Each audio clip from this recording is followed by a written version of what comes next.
안녕하십니까. 컨설팅 기획위원장 박희문입니다. 요 세션의 제목이 컨설팅 진단 항목 소개인데요. 아시다시피 작년에 우리 교양교육 컨설팅의 교범이라고 볼 수 있는 표준안을 업그레이드 했죠. 근데 그거하고 곁들여서 약간의 우리 컨설팅 프로그램의 변화가 좀 있습니다. 진단 항목도 약간 변화된 게 있고요. 기본적으로 컨설팅에 쭉 참여해 오셨던 위원들 입장에서는 굉장히 익숙한 것이긴 한데 오늘은 변경된 사항하고 그다음에 변경은 되지 않았지만 컨설팅에 임할 때 항상 염두에 둬야 할, 아무리 강조해도 지나치지 않을 사항이라고 생각되는 것을 중심으로 말씀드리도록 하겠습니다. 우리 교기원이 진행하는 교양교육 컨설팅 사업이 아시다시피 크게 세 가지죠. 기본 컨설팅, 심화 컨설팅, 그다음 작년부터 본격적으로 시작한 기관장 컨설팅. 근데 큰 틀은 변하지 않았습니다. 근데 큰 틀은 변하지 않았지만 실제 내부적으로 들여다보면 좀 변화가 있는데 우선 기본 컨설팅부터 먼저 말씀드리겠습니다. 기본 컨설팅은 아시다시피 진단 영역이 크게 네 수로 나누어져 있죠. 첫 번째가 총장 및 구성원의 교양교육 의지를 살펴보는 것, 두 번째는 교육 목표 및 교육 과정 편성에 대해서 살펴보는 것, 세 번째는 교과목 충실도를 점검하는 것, 네 번째는 행정 지원 및 수업 운영에 대해서 살펴보는 것입니다. 그런데 여기 지금 제가 이 두 번째 걸 빨간색으로 표시를 했는데요. 이 내용에 조금 변화가 있습니다.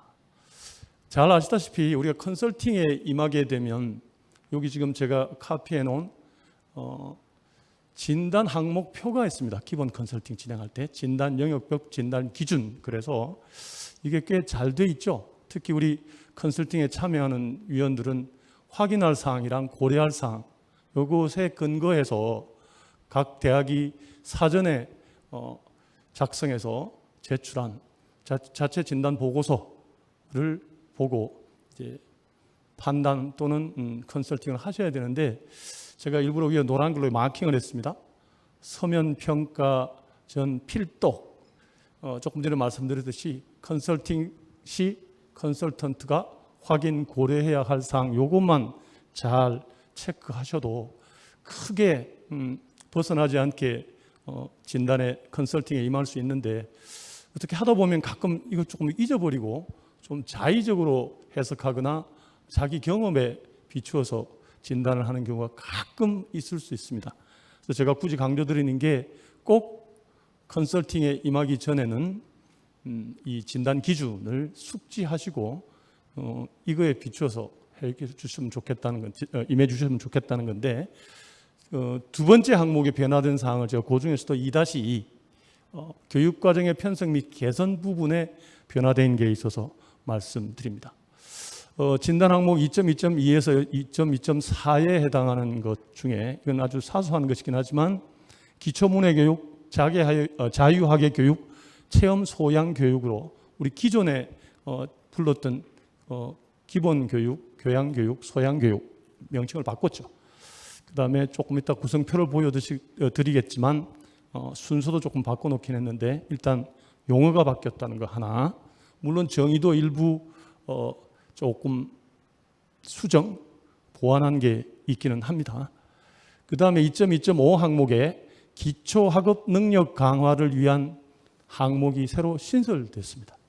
이거 기존에 없던 거라 각 개별 대학이 교기원이 제시한 표를 작성해서 제출하기는 할 겁니다. 그거 보시고 뭐 평가를 또는 진단을, 평가가 아니죠, 진단을 하시면 되는 건데요. 이렇습니다. 여기 지금 대학 담당자 사전 진단 보고서 기술 사항이라고 해서 파란색으로 여기 지금 표시되어 있는 대학 제출용 엑셀 자료라는 게 따로 작성이 됐는데요. 보면 이렇습니다. 2.2.5에 그 묻는 항목이 기초학업 능력 강화를 위한 교육 프로그램을 운영하고 있는가, 이게 이제 새로 만들어진 항목이고요. 해당 대학이 뭘 기술하냐 하면 기초학업 능력 부진 학생을 위한 교과 또는 비교과 프로그램으로 뭘 운영하고 있는지, 반대로 우수 학생을 위해서 진행하고 있는 교과 및 비교과 프로그램은 뭔지, 그리고 각각의 운영 현황은 어떤지를 작성해서 제출하도록 되어 있습니다. 예. 물론 우리 컨설팅에 임할 때마다 이런 일이 가끔 이제 발생할 수 있는데, 대학이 제출한 자료가 우리가 컨설팅에 임하기에 좀 부진하다, 좀 모자란다 싶을 때는 다시 요청하실 수 있죠. 예. 그렇게 해서 보완 자료 필요하면 해서 진단을 하시면 되는데, 확인할 사항으로 진단 이제 항목표가 다시 당연히 작성이 된 건데, 확인 사항, 고려 사항, 이것도 이제 정리가 잘 되어 있습니다. 그래서 요게 입각해서 새로이 신설된 항목에 대한 진단을 진행해 주시면 되겠습니다. 그 다음에 심화 컨설팅의 경우 조금 변화가 좀 많은 편이라고 볼 수도 있긴 합니다. 형식상. 우리 변경 전의 신청 모델은 크게 각 대학이 1, 2, 3, 4, 5, 5가지 교육 목표, 교육 과정, 그다음 개설 교과목의 교양교육 충실도, 그다음 교양교육 담당 기관 및 행정 지원에 관한 거, 5번째 각 대학이 궁금해하거나 또는 자문을 요청하는 사항, 이렇게 5가지로 모델이 정해져 있는데, 심화 컨설팅에 참여해 보신 컨설턴트들은 다들 느끼신 거겠지만 양이 너무 많아요. 5분의 컨설턴트가 참여해도 사실 주어진 시간 안에 이걸 해내기가 상당히 버거운 그런 거라 고심 끝에 이걸 정리를 했습니다. 1, 2, 3에 해당하는 게 기존에 있던 1, 2, 3에 해당하는 모델을 변경 후에는 모델 1, 2로 심화 컨설팅에 두고요. 기존에 있던 모델 4, 5는 지금 이제 본격적으로 진행되고 있는 기관장 컨설팅의 항목으로 넘겨버렸습니다. 실제 이제 기관장 컨설팅은 형식이 없었어요. 뭐 기존 학교 사항을 써내기는 하지만 신청할 때 우리가 기본 컨설팅이나 심화 컨설팅 같이 대학 자체가 제출하는 자료나 뭐 이런 건 없고, 기관장이 그야말로 교양교육을 진행하는데, 특히 기관을 운영하는데 행정적으로나 또는 여러 가지 뭐 개인적으로도 어려움을 겪을 수 있잖아요. 그런 걸 좀 더 자유롭고 허심탄회하게 서로 이야기하면서 도움을 드리고자 하는 거였는데, 아무래도 심화 컨설팅의 4번, 5번 모델을 이건 내용 특성상 심화 컨설팅의 기관장 컨설팅에서 항상 다루어지는 것이니까 떼는 걸로 그렇게 바꿨습니다.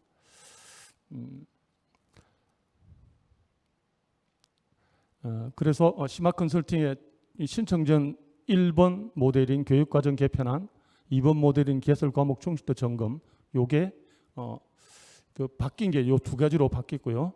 각각의 모델 1과 1, 2에 제출하는 서류가 조금 다릅니다.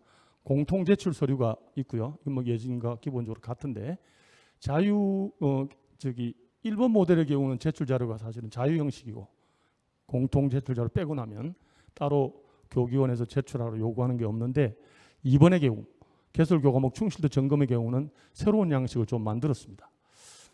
양식 1은 기존에 있던 거랑 비슷합니다. 조금 이따 보여드리겠지만, 근데 양식 2, 3 이게 이제 새로 요구한 건데, 나중에 기회가 있으면 또 우리 교육위원회에서 아마 소개할 기회가 있겠지만, 우리가 지난 10여 년 동안 교육위원회 교과목이 컨설팅한 데이터들이 컨설팅 보고서로는 작성이 되어 있지만 이게 데이터베이스화 되어 있지가 않습니다. 특히 과목별로 어떤 특성들이 있는지, 그걸 앞으로 이걸 통시적으로 쭉 교육위원 차원에서 데이터를 모으고 분석하고 하는 용도로 쓰기 위해서 조금 고목적에 부합되도록 양식을 바꿨는데요. 그 첫 번째 모델, 변경된 모델 1의 교육과정 개편안은 기본이랑 크게 다른 거는 없다고 보시면 되고요. 단 제가 이제 강조드리고 싶은 게, 이것도 볼 때 저희들이 기준으로 삼아야 될 게 있죠. 거기 좀 제가 여기 카피를 해놨는데, 이 작년에 새로 만든 교양기초교육의 표준 모델 이라는 건데, 여기에 사실은 심화 컨설팅에 필요한 자료들이 굉장히 잘 정리가 되어 있습니다. 지금 컨텐츠의 1, 2, 3, 4 항목으로, 특히 심화 컨설팅에 관련돼서는 1번, 2번 항목이 주가 될 수 있고요. 3, 4의 항목은 기본 컨설팅 할 때도 쓰여질 수 있고 기관장 컨설팅 할 때도 쓰여질 수 있는 항목이긴 합니다. 그래서 이것도 우리 컨설턴트 분들께 부탁드리는데, 서면평가 전에 다시 한번 복습하시고 각 대학이 제출한 자료를 분석 또는 진단해 주시면 좋겠습니다. 당부 말씀드립니다. 예. 그럼 이거 자료가 어디 있냐? 책자 받으신 분도 있고 받지 못하신 분들은 우리 교육위원 홈페이지 들어가면 파일로 다운로드 받을 수 있도록 되어 있습니다. 본 책자랑 부록, 책자에는 본문이랑 부록이 다 한꺼번에 같이 묶어져 있는데요. 그리고 필요하면 이전 거 2016년에 만들었던 것도 같이 다 볼 수 있습니다.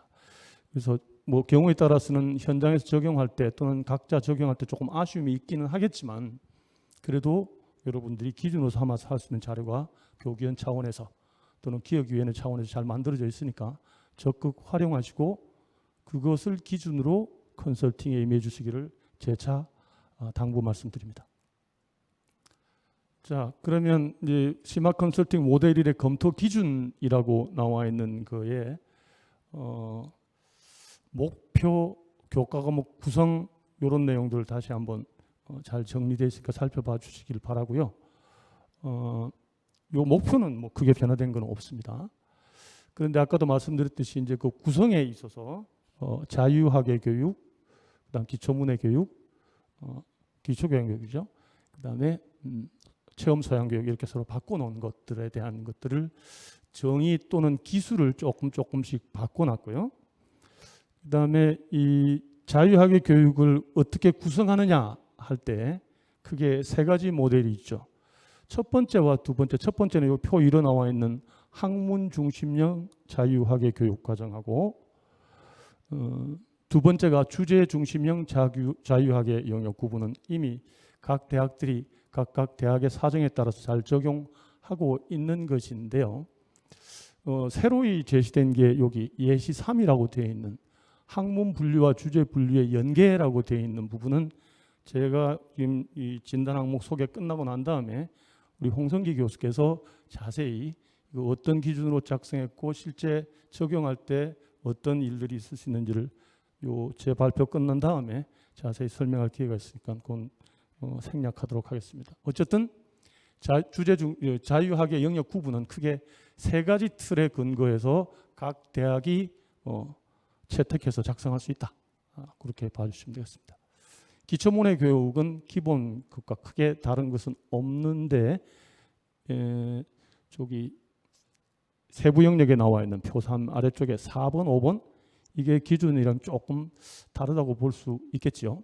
그 다음에 의사소통 2도 영어 따로 있고 외국어 따로 있던 거를 영어 등 외국어로서의 한국어 이렇게 같이 묶어놓은 게 조금 이전화가 조금 차이점이라고 굳이 볼 수 있겠습니다. 그다음 체험 소양 교육 이거 컨설팅에 참여하신 분들은 사실은 이것 때문에 고민들 상당히 많이 하신 걸로 알고 있는데 지금도 약간의 디베이트가 있긴 합니다. 그런 와중에 어쨌든 체험 소양 교육의 특성, 범위, 그다음에 운영 방식에 대해서 다시 한번 정리해서 여기 요번에 변화를 좀 줬습니다. 그 중에 보면 뭐 여러 가지 있겠지만 제일 밑에 가급적 비교과 프로그램을 운영하고 정규 교과 과정에는 최소로 설치하는 것이 바람직하다. 학교마다 뭐 당연히 사정이 다 다를 수 있지만 체험 소양 교육은 기본적으로 이 틀로 좀 적용할 수 있으면 좋겠다라는 게 변경된 우리 표준안에 따른 기준입니다. 그 다음에 요 표는 우리 잘 보는 거죠. 각 대학들이 그 해당 과목들 쭉 나열하고 그 다음에 여기 보면 제가 별표 놓은 게 이 그 옆에 적합성 판단이라는 거 우리 했던 건데 요번에 새로 들어간 게 요겁니다. 별표 놓은 게.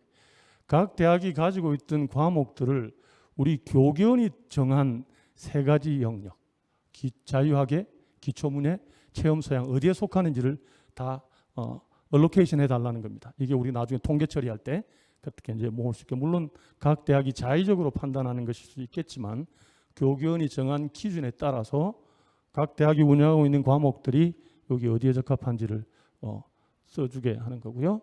잘 알다시피 교양 적합성 판단은 세 가지 등위로 하죠. 적합, 그 다음에 부적합, 개선. 근데 이제 우리 위원들이 나누어 가질 때는 이제 점수로 표시하기로 돼 있고 하고요.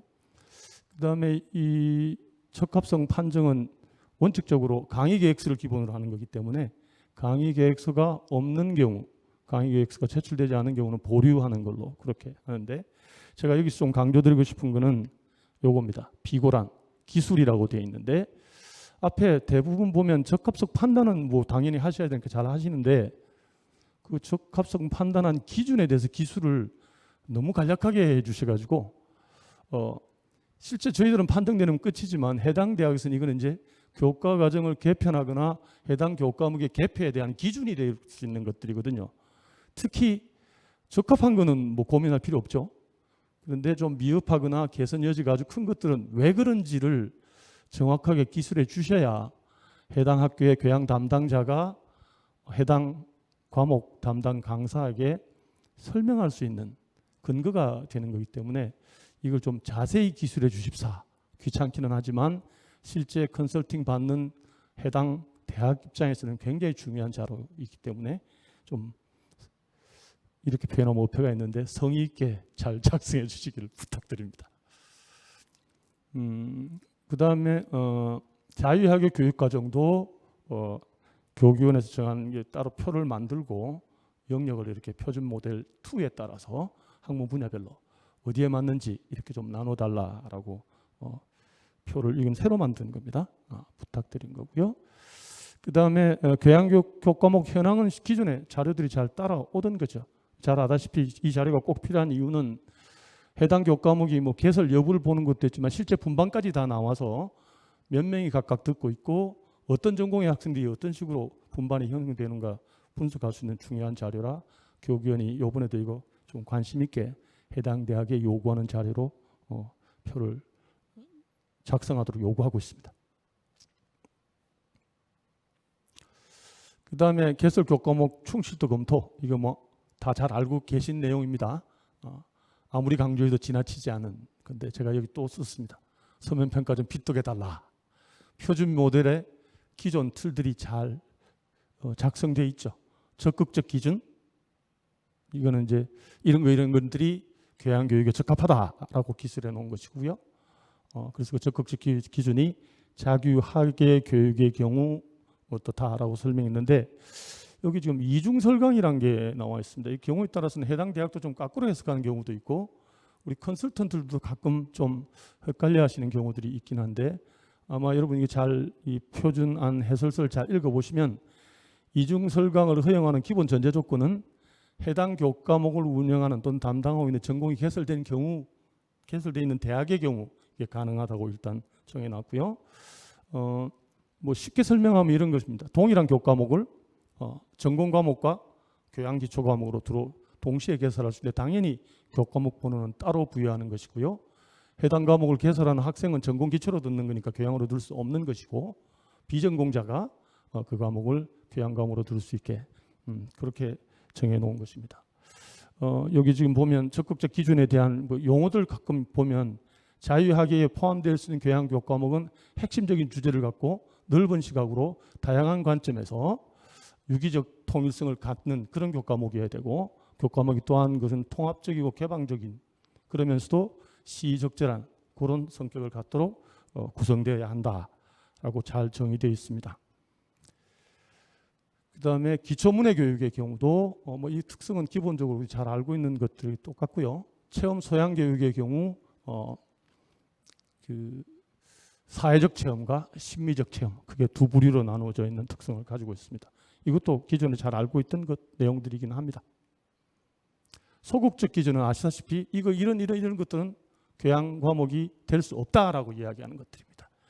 비학술적 내용 또는 기초학문의 범위를 벗어나는 내용을 갖는 거 실제 해당 대학에 좀 많이 있죠. 개별 대학에 이런 건 잘 살펴보시고 진행해 주시면 되겠습니다. 그래서 참고로 봐주시고요. 예상보다 굉장히 빨리 진행이 됐네요. 저는 시간이 많이 걸릴 걸로 생각했는데 소극적 기준 체험 소양 교육 제 밑에 제가 여러분들한테 나눠주는 자료는 게 노란 박스가 없습니다. 활동 보고서 제출이라고 제가 강조를 했는데요. 아시다시피 우리 교육위원은 기본적으로 교육부의 재정 지원을 받아서 운영하고 있습니다. 이 교육위원을 평가받는 항목들 중에 평가 기준이 여러 가지 있을 수 있는데 그 중에 하나가 컨설턴트들의 활동 보고서 제출 건수입니다. 예전에는 그게 무슨 교육위원회 평가 지표로 활용되지 않던 것이었는데요. 실제 우리 해보면 그 컨설팅 끝나고 나면 바로 교기원에서 보고서 양식 보내주면서 활동 보고서 제출하라고 구글로 할 수 있게 이렇게 오는데 잊어먹는 경우가 많습니다. 근데 다시 한번 부탁드리는데 꺼진 물도 다시 보자. 잊지 마시고 꼭 작성해 주시기를 교기원을 대신해서 이보경 원장님을 대신해서 간곡히 부탁드립니다. 감사합니다. 박희문 위원장님의 답변을 간략하게 듣고 휴식 시간을 갖도록 하겠습니다. 네, 그러면 박희문 위원장님 답변 부탁드립니다.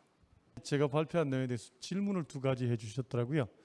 그래서 그거 조금 뭐 완전한 정답을 드릴 수 있는 건 아니지만 실제 우리가 컨설팅 또는 각 대학에서 진행하고 있는 사례에 빗대어서 한번 말씀드리면 도움이 될 것 같아서. 첫 번째가 대전대 최병문 교수께서 질문을 해주셨는데 이중설강 관련한 겁니다. 우리 이중설강 이야기하면 제일 이제 걱정되는 게 실제 뭐 교양교육 교과목 개설 및 운영에서도 그런 일이 생기는데 전공 기초에 해당하는 것을 교양에 넣고 그걸 교양 교과목으로 운영한다. 특정 학과가 사실 그 개설을 하고 교양 교과목으로 그 학과에 그 전공을 하는 학생이 들으면 이거 어떻게 막을 수 있는 방법이 없지 않냐? 원래 요구하는 대로 이중설강이 안 되는 일이 전공이 교양교육에 침해하는 걸 오히려 도와주는 꼴이 될 수도 있지 않냐는 우려의 말씀을 해주신 건데 제가 소속되어 있는 충남대학이 실제 그렇게 합니다. 전공 기초에 해당하는 교과목이 예를 들면 제가 전공이 이제 생명과학인데요. 생물학과에서 생물학을 개설을 해요. 근데 생물학과는 전공 기초로 생물학을 합니다. 그럼 그과 학생에서 전공 기초로 하는 거 교과목 번호가 다르고요.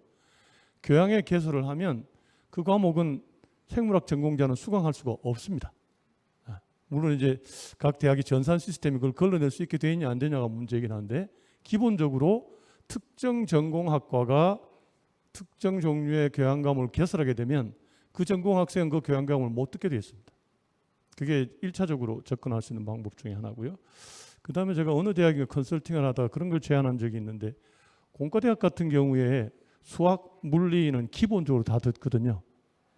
근데 이걸 다 실제로는 전공 기초인데 이걸 교양으로 다 놓고 다 그냥 듣게 해놨더라고요. 그래서 교양이든 저기 이공계 그 공과대학이든 또는 자연과학대학이든 인문대학이든 사회대학이든 쭉 학과별로 정리를 해보면 공통으로 항상 들어야 되는 기초교육 과목들은 있어요. 그걸 다 교양으로 넣되 아까 말씀드린 대로 해당 학과에서 개설한 교양교육 과목은 전공 기초이기 때문에 그 학생들을 못 듣게 하는 그런 방법이 하나 있을 수 있어 보입니다. 뭐 그럼에도 불구하고 이게 정말 전공 교육 과목이 교양에 침투하는 걸 완벽하게 막을 수 있는 방안이 될 수 있겠냐?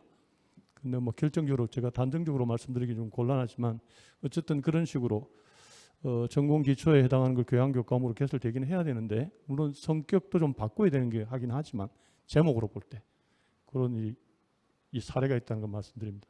두 번째는 대구대학교 조혜경 교수님이 질문해 주신 건데 우리 새로 아까 진단 항목 넣은 것 중에 학업 능력이 좀 부진한 학생들을 위한 교육 또는 프로그램 있는 거는 이해가 되는데 우수 학생에 대한 프로그램도 왜 있어야 되는 건지 그러면서 하나 이제 우려하신 게 이렇게 그게 진단 항목에 넣어놓으면 각 대학들이 꼭 그것도 만들어야 되는 걸로 생각할 수 있는데 우리 항상 이야기하지만 저희들은 그 컨설팅을 하러 가는 거지 무슨 평가하러 가는 게 아닌데 어쨌든 이게 이제 문서로 남으면 해당 대학에서는 부담으로 느낄 수 있는 그런 측면까지 고민해 하셔서 주신 질문 같아 보이는데 또 모든 대학이 하는 것은 아니지만 수학, 영어 이런 것은 플레이스먼트 테스트를 하는 경우가 많죠.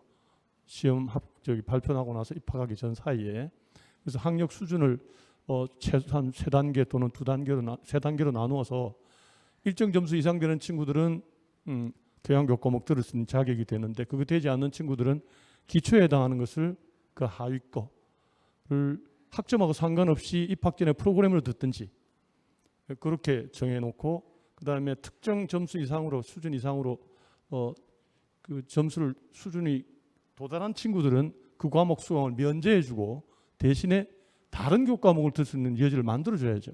그게 이제 측면에 따라서는 우수 학생을 위한 측면이 될 수도 있는 겁니다. 리ኳ이어먼트 할 수준보다 높은 학생들은 똑같은 과목 들을 필요가 없으니까 뭐 외국 같은 경우는 사실 우리 등급별로 과목을 많이 개설하는 걸 제한하기 때문에 그게 문제가 안 되긴 하지만 그렇지 않은 과목들 수학 같은 경우에 다른 교과목으로 대체할 수 있는 과목이 수강 가능하게 하든지 또는 프로그램을 개설하는 이런 식으로 접근하는 거를 염두에 두고 만들어진 걸로. 그다음 제가 전에 한번 연세대학 경우에서 본 것 같은데, 물론 서울에 있는 대학들이 주이긴 하지만 외고 출신들의 경우는 자기 전공이 있잖아요. 영어도 있고 스페인어도 있고 일어도 있고 뭐 등등 있는데, 그 전공한 학생은 해당 외국어를 교양교과목으로 듣지 못하도록 수강받을 때 그런 걸 하는 걸로 알고 있습니다. 이것도 사실은 어떤 측면에서는 우수 학생 또는 교양교과목에서 갖춰야 될 거 이미 다 갖추고 있는 친구로 하여금 듣지 않게 하는 방법 중에 하나로 봐집니다. 답변이 되셨는지 모르겠는데 또 나중에 또 뭐 질문을 해주시면 다른 분들과 상의해서 또 답변 더 드리도록 하겠습니다. 감사합니다.